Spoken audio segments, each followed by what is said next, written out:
Suatu hari Nabi SAW pernah mengantar jenazah sahabatnya.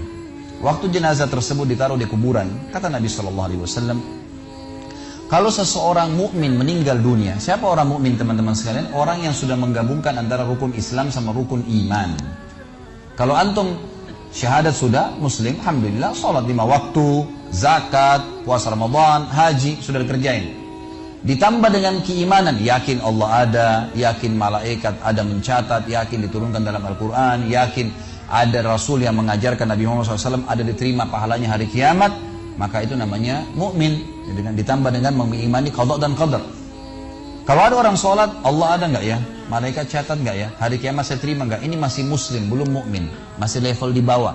Pertama muslim dulu baru mukmin. Makanya dalam hadis disebutkan ada iman, ada Islam, ada iman, ada ihsan, gitu kan? Ini level-levelnya.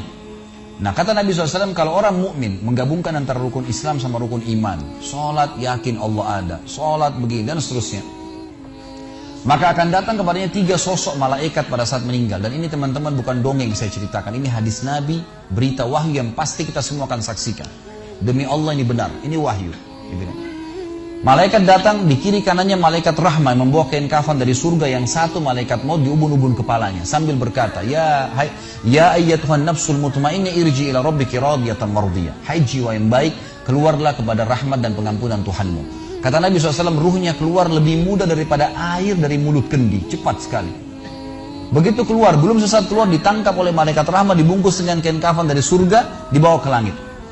Begitu dibawa ke langit, menembus 7 lapis langit, semua malaikat-malaikat di atas langit sana berkata, ruhnya siapa ini? Sungguh mulia ruh ini. Kenapa? Kata Nabi SAW, karena ruh itu mengeluarkan bau yang lebih wangi daripada bau kasturi. Semoga kita semua insya Allah termasuk.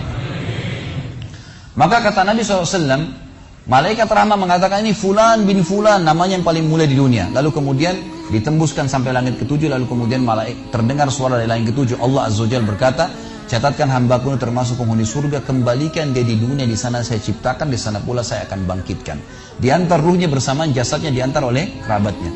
Baru 3 langkah mereka jalan, dia masih bisa, ruh ini masih mendengarkan suara sendal mereka.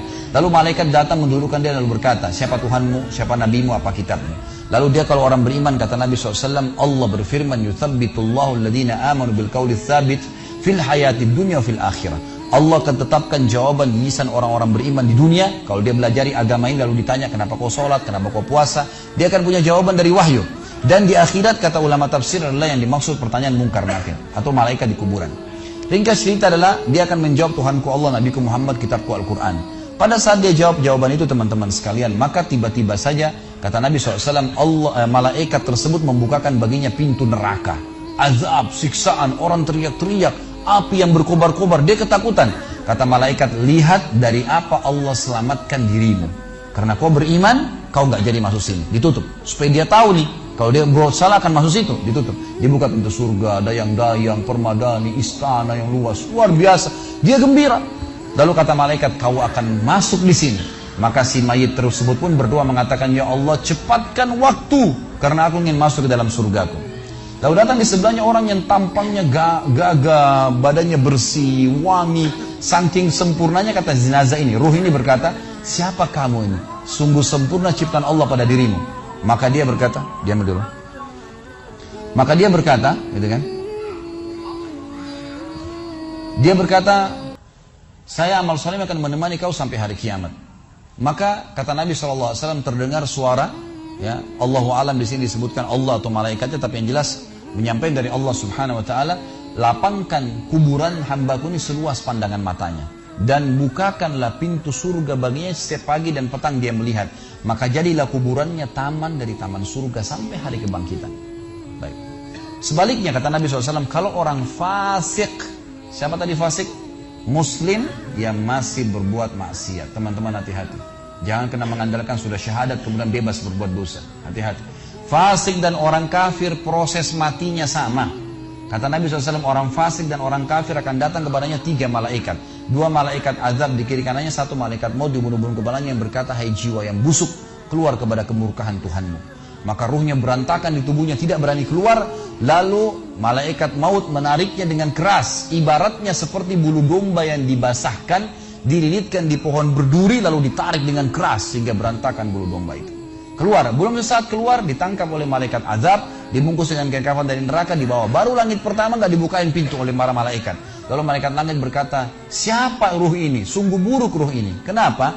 Kata Nabi SAW, karena ruh itu mengeluarkan bau yang lebih busuk daripada bau bangkai. Wa na'udzubillah. Lalu malaikat azab membawa mengatakan, ini ruhnya Fulan bin Fulan, ya, orang yang disebutkan nama paling buruk di dunia. Lalu terdengar suara dari langit, Allah berkata, catatkan hambaku ini termasuk penghuni neraka. Di sana, kembalikan dia di dunia, di sana saya ciptakan, di sana pula saya akan bangkitkan. Di antara ruhnya bersamaan pengantarnya mengantar jenazahnya.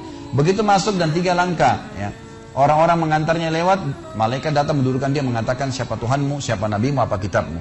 Walaupun muslim, rekam baik-baik ini, ya, lahir dalam keadaan Islam, sesekali sholat, fasik, masih banyak masih tidak tobat sebelum meninggal, sama. Jawabannya kata Nabi SAW dengan orang kafir, innama aqulu kama kana yaqulun nas. Saya nggak tahu, saya cuma ikut-ikut dulu orang bilang apa. Nggak bisa jawab. Lalu kemudian dibukakan baginya pintu surga, dayang-dayang, permadani, istana, pemandangan yang luar biasa, gitu kan? Maka dia kagum, kata malaikat, lihat dari apa kau haramkan dirimu. Dulu kau bisa masuk sini, tapi kau tidak mau, ditutup. Dibuka pintu neraka, azab, siksaan, orang dipotong, teriak-teriak, kesakitan. Lalu dia ketakutan, kata malaikat, ini tempat kau selamanya, kau tidak akan bisa lari. Maka dia berdoa mengatakan, ya Allah jangan kau cepatkan waktu karena aku tidak ingin masuk ke dalam nerakaku. Lalu datang di sebelahnya orang yang buruk tampangnya, bau badannya nggak enak. Lalu saking buruknya kata jenazah ini, kata ruh ini, siapa kamu ini, pergi dari saya, sungguh buruk ciptaan Allah pada dirimu. Maka dia mengatakan, tidak, saya amal burukmu yang akan menemani kau sampai hari kiamat. Lalu dalam penutupan hadis Bukhari ada 2 riwayat. Yang pertama, Allah Azza wa Jal, ya, mengirim kepadanya malaikat yang tidak punya penglihatan dan pendengaran. Allahu alam bagaimana ini, yang membawa sebuah besi, yang kalau besi itu seluruh jin dan manusia bersatu mau membalik saja mereka tidak mampu. Bayangkan seluruh jin miliaran, seluruh manusia miliaran, balik saja mereka tidak mampu. Ini saking kuatnya malaikat tersebut. Maka menghantamkan ke tubuh orang ini, hancur, diutuhkan kembali lagi. Begitu terus sampai hari kiamat. Riwayat yang kedua mengatakan, Allah Azza wa Jal membuat dinding kuburannya merengut tubuhnya, menjepit tubuhnya sampai seperti ini tulang rusuknya. Kembali lagi. Kata ulama hadis digabungkan keduanya. Dipukul sambil dirembukkan, dikembalikan lagi. Begitu terus sampai hari kiamat.